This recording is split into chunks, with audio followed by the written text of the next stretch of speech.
Time for another Devo time. And I'm sorry, it's sticking. I'm here with Carrie the Coronasaurus. I know it's ridiculous, but that's what's staying. Okay, so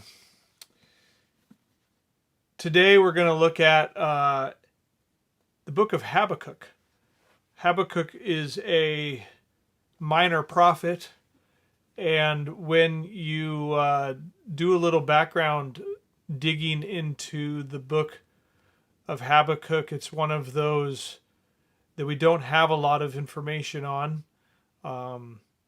There's just not a ton of information about the prophet, but it is amazing how much this can speak to us right now. What Habakkuk was dealing with, and what the Lord was speaking to him in his season. And let me just read this for you. We're going to look at chapters 1 and just a little bit of chapter 2 during this Devo time. So Habakkuk starts out really with a question, and he's concerned about what he's seeing taking place in his time. And he says, "O Lord, how long shall I cry, and you will not hear? Even cry out to you, violence." That's what he's seeing, and that's what he is crying out to the Lord. "And you will not save. Why do you show me iniquity?" He's aware of the iniquity around him. "And cause me to see trouble." See, Habakkuk was aware of the trouble. "For plundering and violence are before me. There is strife and contention arises.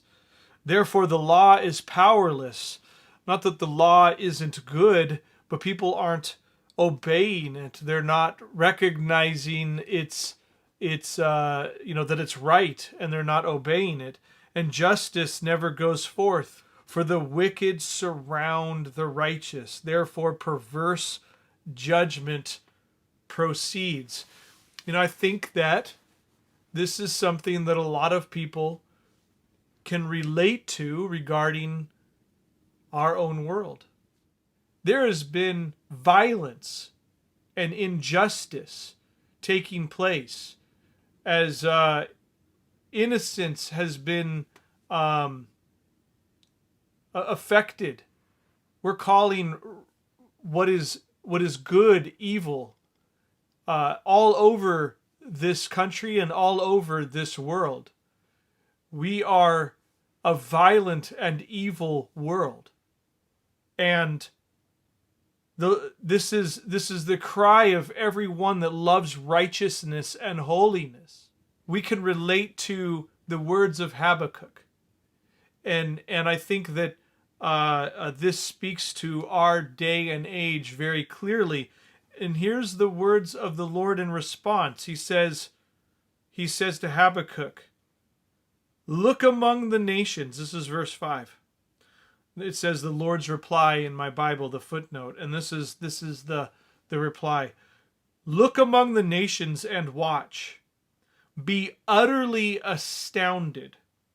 For I will work a work in your days which you would not believe, though it were told you." And I'm looking around, and I think that if you were to tell me we would be where we're at right now just 2 months, 3 months ago, I wouldn't have believed you. But here we are, and I believe it, right? But I wouldn't have believed you. And he says, "Look among the nations, for I will work a work in your days which you would not believe, though it were told you. For indeed I am raising up the Chaldeans, a bitter and nasty nation, which marches through the breadth of the earth to possess dwelling places that are not theirs. They are terrible and dreadful." Habakkuk was saying, violence is raising up and all this thing, and God says, "Yeah, I know. I'm raising up a nasty nation.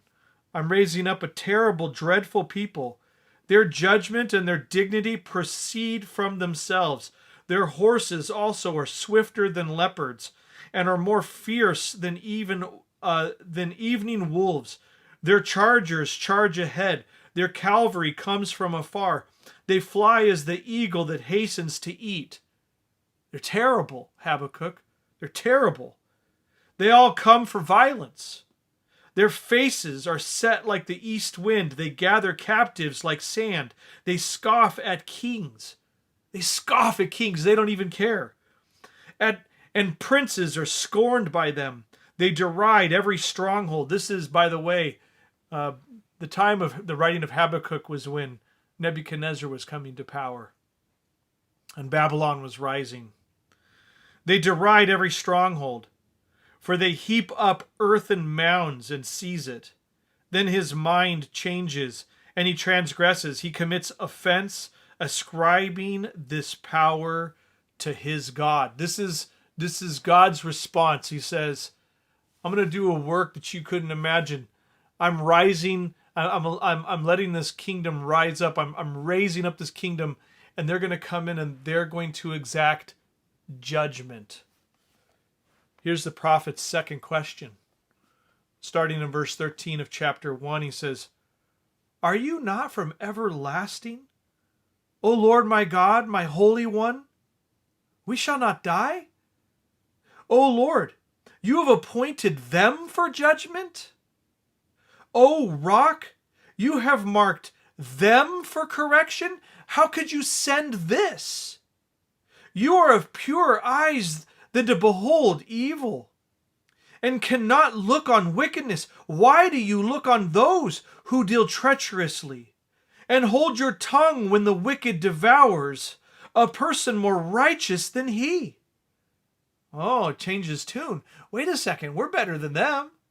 We're better than them. Why do you make men like fish of the sea, like creeping things that have no ruler over them? They take up all of them with a hook. They catch them in their net and gather them in their dragnet. Therefore, they rejoice and are glad. Therefore, they sacrifice to their net and burn incense to their dragnet. Because by them their share is sumptuous and their food plentiful. Shall they therefore empty their net and continue to slay nations without pity? He's beside himself. How could you use them to judge us? He just can't understand. See, we're looking around going, well, wait a second. How could you allow this?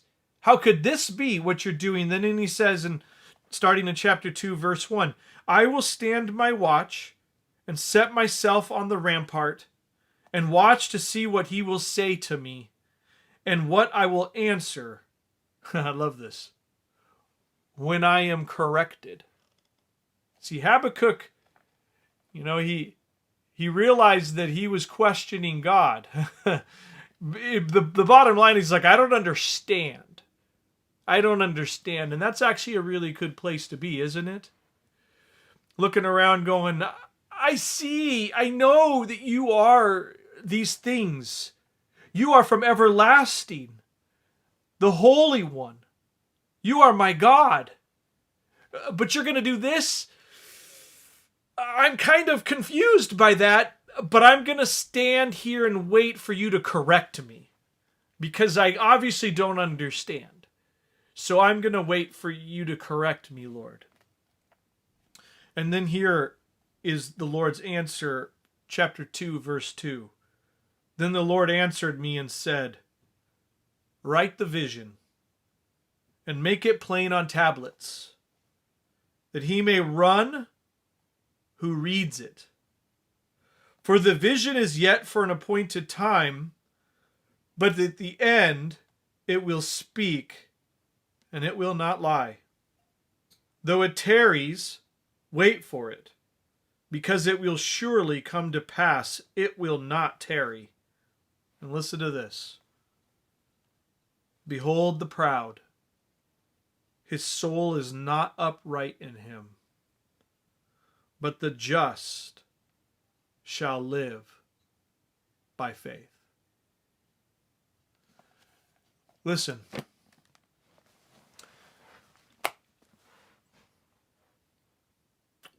We need to put our pride away. We need to set aside our pride. The Lord resists the proud, but he gives grace to the humble. We just have to humble ourselves and let God be God. Let him do the work he's doing. Let him reign and rule over whatever he wants to reign and rule over. He is in control. We are where he wants us to be. Whatever that is, whatever season, whatever comes our way, we're gonna trust him because he came, he died, he rose again. He saved us from death and hell. We have a future and a hope. We are not living for this world. We're not living for the pleasures of this world. We're not trying to hold on to something in this world. We don't fear death. We don't fear anything this world can do to us. We are living for Jesus. We have been crucified with Christ. And the life that we now live, we live by faith. And we come to him humble and broken with a contrite heart, trusting him not for tomorrow, that will we trust him for tomorrow, but we live in this moment right now, trusting that he has tomorrow, trusting that tomorrow is in his hands. We forget yesterday. We trust that he knows tomorrow, and we just live right this minute in him by faith. The just shall live by faith. Seal it up, he says. It's coming. Whatever God is going to do, it's going to come to pass. All of it. He's declared in his word, the victory is his. It's his. Jesus is coming back. I believe, and I've believed this for a long time, we are living in the last days. What does that mean? I don't know a timestamp. We're supposed to live in expectancy. Every day we live in expectancy. Every day we are waiting for his return. Every day we believe that it could be today. And if on the 30th this lifts and we get to, just move on and start trying to rebuild from the damage that this has done, every day we live in expectancy. That's how we live. By faith in believing that he's coming back that day, this day, any minute. We preach, we love, we seek Jesus, and we just trust him for it. We have to be focused on him. And I'm telling you, I know, because I'm getting tripped up too if I don't do that. And you're getting tripped up if you don't do that. Let's keep our eyes on Jesus. The just shall live by faith. We put our pride down because we don't know what's going on. We know Jesus. That's what we need to know.